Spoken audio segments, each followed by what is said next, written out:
জোরে বলুন, চিনতে হবে কি হবে না? আমি আরেকটা কথা সুন্নিদের উদ্দেশ্যে বলছি, এটা অন্যদের উদ্দেশ্যে নয়, আমাদের সুন্নি আলেম ভাইদের উদ্দেশ্যে বলছি।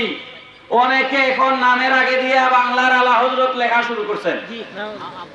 আমি অনুরোধ করতেছি, আল্লাহর ওয়াস্তে আর কেউ আলা হযরত হওয়ার চেষ্টা করিয়েন না। আমরা আপনাদেরকে আলা হযরত মানব না, কারণ আলা হযরত ১,৫০০ কিতাব লিখেছেন, ঠিক না বেটি?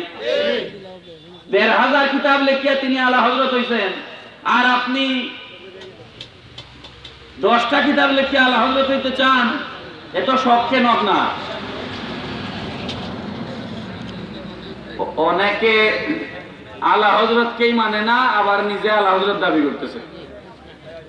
আলা হযরতকেই মানে না, আলা হযরতের আকীদাকেও মানে না, অথচ নিজে আলা হযরত দাবি করতেছে। এগুলা হচ্ছে বন্ডামি। এই বন্ডদের হাত থেকে আমাদের ঈমান রক্ষা করতে হবে। সবাই বলুন আল্লাহুম্মা আমিন। আলা হযরত 1272 হিজরিতে আলা হযরত জন্মগ্রহণ করেছেন। কথাটা ভালো করে খেয়াল করুন। 1272 হিজরি, 1856 ইংরেজি। মনে থাকবে তো?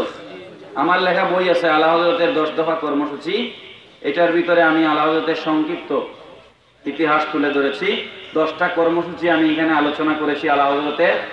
এখানে ছেলেরা আছে, মাহফিল শেষে এখন না, 30 টাকা হাদিয়া আপনারা নিতে পারবেন। আলা হযরতের 10 দফা কর্মসূচি। আমি আমাদের সুন্নিদের লেখালেখি কম, তাদের বই পুস্তকের সংখ্যা বেশি, ঠিক না? আমরা লেখালেখিতে অনেক পিছিয়ে আছি। আমি একটা পত্রিকা সম্পাদন করেছি, কলম কণ্ঠ নাম দিয়েছি। এটার ভিতরে এটা প্রতি 3 মাস পর পর বের হবে। এটার ভিতরে ঈদে মিলাদুন নবীর উপরে 2টা সংখ্যা আছে, 2টা লেখা আছে। আলা হযরতের জীবন ও কর্মের উপর একটা লেখা আছে, এবং মাযহাব কেন মানতে হবে এর উপরে একটা লেখা আছে। এই পত্রিকার দাম মাত্র 10 টাকা। এটা আপনারা জোগাড় করবেন।